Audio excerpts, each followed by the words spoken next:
Every crime scene investigation begins with a motive and a timeline. And to understand the entity that rules the top floor of Old South Pittsburgh Hospital, you have to look at the history of the land itself. Long before this 68,000 square foot facility opened its doors in 1959, this ground was already stained by tragedy. Built directly over a massive natural limestone spring, the property sits on ancient Native American territory that later became a bloody Civil War encampment. But when the hospital shut down in 1998, it didn't leave empty. It left behind 40 years of residual medical trauma, agony, and dark entity the local legend claims as a former surgeon who never truly left. A 7-foot shadow man who stalks the third floor corridors commanding the living to get out. Most paranormal investigators start their careers with a casual 4-hour public ghost tour. My second trip ever, I bypassed the kid gloves. My team and I volunteered to be locked inside this massive dead facility for 48 hours straight, and 2 full days of complete isolation.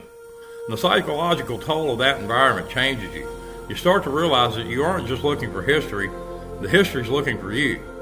And down in the basement, standing in an old dining room, we witnessed something that defies explanation.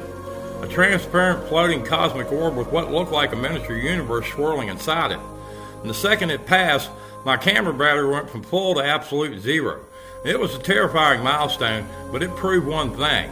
The energy trapped in this building is entirely conscious. On the top floor, I knew I was walking in to confront a dark spirit with a history of hurting people.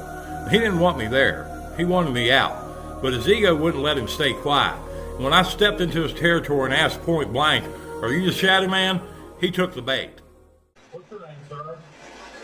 Are you the Shadow Man? Right here?" He thought he was asserting dominance. Instead, my interrogation forced him right into a trap where he exposed himself on a digital recorder. But he wasn't done trying to bully us.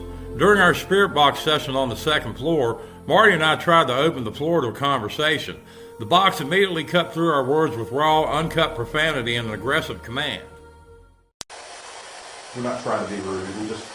We don't understand if we're annoying you or you enjoy our company.